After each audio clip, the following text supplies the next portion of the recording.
एक बार पुनः स्वागत है आप सभी विद्यार्थियों का Subhash study centre YouTube channel पर।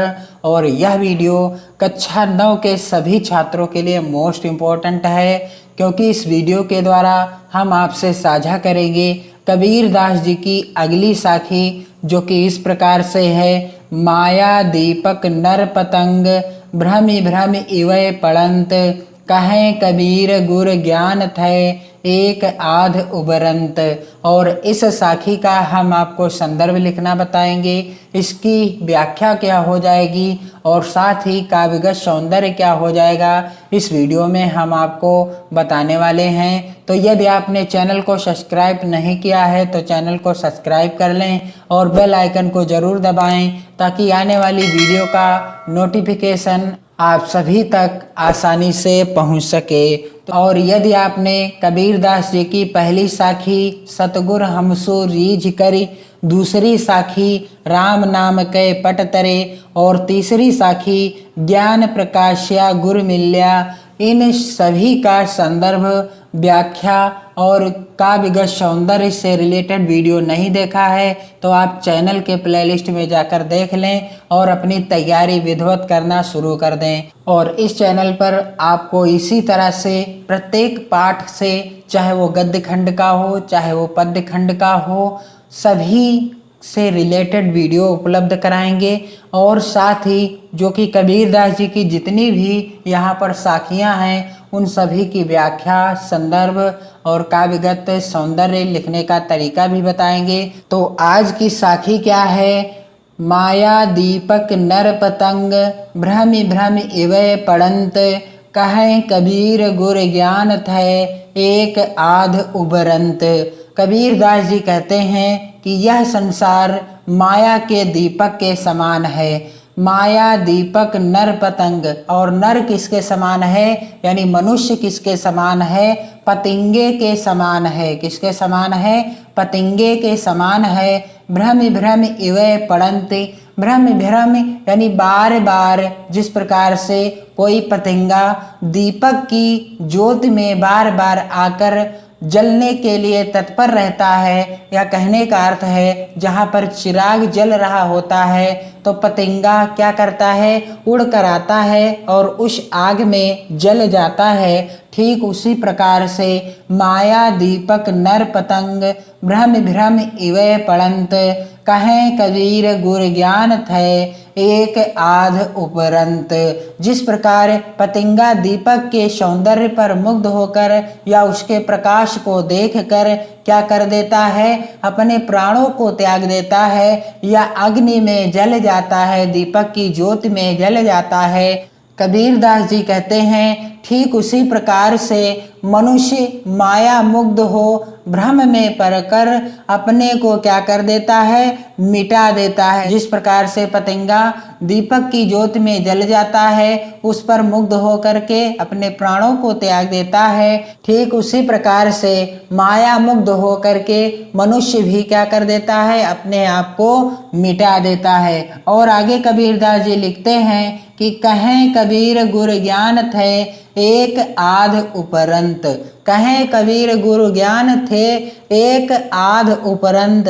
कबीर दास जी कहते हैं कि गुरु के उपदेश से शायद ही एक आध इससे छुटकारा पा जाते हैं। कहने का अर्थ है कि जिसे गुरु ने उपदेश दे दिया और उस उपदेश को शिष्य ने अमल किया या उसका पालन किया, तो शायद ही वह माया के इस जाल से बच गया।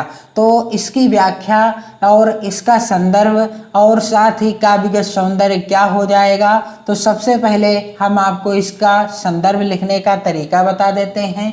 सबसे पहले आपको क्या करना है? इस तरह से लिख देना है माया दीपक, फिर डैश डैश करके और लास्ट का शब्द लिखना है उबरंत। फिर आपको संदर्भ कैसे लिखना है? संदर्भ लिखने का सबसे सरल और आसान तरीका है, प्रस्तुत साखी हमारी पाठ्य पुस्तक हिंदी के काव्य खंड में, किस खंड में? काव्य खंड में संकलित साखी शीर्षक से उद्धृत है, जिसके रचयिता कौन है? कबीर दास जी हैं। आपको ध्यान रखना है, संदर्भ जब भी आप लिखेंगे तो इसी तरह से लिखेंगे काव्य खंड का कि प्रस्तुत साखी या प्रस्तुत पद्यांश हमारी पाठ्य पुस्तक हिंदी के काव्य खंड में जिस पाठ से लिया गया हो उस पाठ का नाम लिखना है और उसके रचयिता जो हो उस रचयिता का नाम लिखना है। बाकी शब्दों में हेरफेर आप ना भी करें तो आपका संदर्भ सही ही माना जाएगा। तो प्रस्तुत साखी हमारी पाठ्य पुस्तक हिंदी के काव्य खंड में संकलित साखी शीर्षक से उद्धृत है या अवतरित है, जिसके रचयिता कौन हैं? कबीर दास जी हैं। रचयिता कौन हैं? कबीर दास जी हैं। और चलिए अब इसकी व्याख्या आप क्या लिखेंगे या कैसे लिखेंगे। माया दीपक नर पतंग भ्रम भ्रम इवै पड़ंत, कहें कबीर गुर ज्ञान थे एक आध उबरंत। कबीर दास जी कहते हैं कि यह संसार माया के दीपक के समान है। यह संसार किसके समान है? माया के दीपक के समान है। और मनुष्य पतंगे के समान है। मनुष्य किसके समान है? पतंगे के समान है। संसार किसके समान है? माया के दीपक के समान है। जिस प्रकार पतंगा दीपक के सौंदर्य पर मुग्ध हो प्राणों को त्याग देता है, उसी तरह मनुष्य माया मुग्ध हो भ्रम में पढ़कर अपने को मिटा देता है। जिस प्रकार से पतंगा क्या करता है? दीपक के सौंदर्य पर मुग्ध होकर के अपने प्राणों को त्याग देता है, ठीक उसी तरह से मनुष्य माया में फंस करके क्या कर देता है? अपने आप को मिटा देता है। और आगे कबीरदास जी कहते हैं कि कहें कबीर गुर ज्ञान थे एक आध उबरंत। कबीरदास जी कहते हैं कि गुरु के उपदेश से शायद ही एक आध इससे छुटकारा पा जाते हैं। गुरु के उपदेश से शायद ही एक आध इससे छुटकारा पा जाते हैं। अब आप इस साखी का काव्यगत सौंदर्य कैसे लिखेंगे? तो सबसे पहला बिंदु है भाषा। किस भाषा में लिखी हुई है साखी? सदुक्कड़ी भाषा में लिखी हुई है। और दूसरा बिंदु है रस। तो कौन सा रस यहाँ पर है? शांत रस है। तीसरा बिंदु है छंद। तो किस छंद में लिखी हुई है साखी? तो ये दोहा छंद में लिखी हुई है। और अलंकार कौन सा है? अनुप्रास अलंकार है।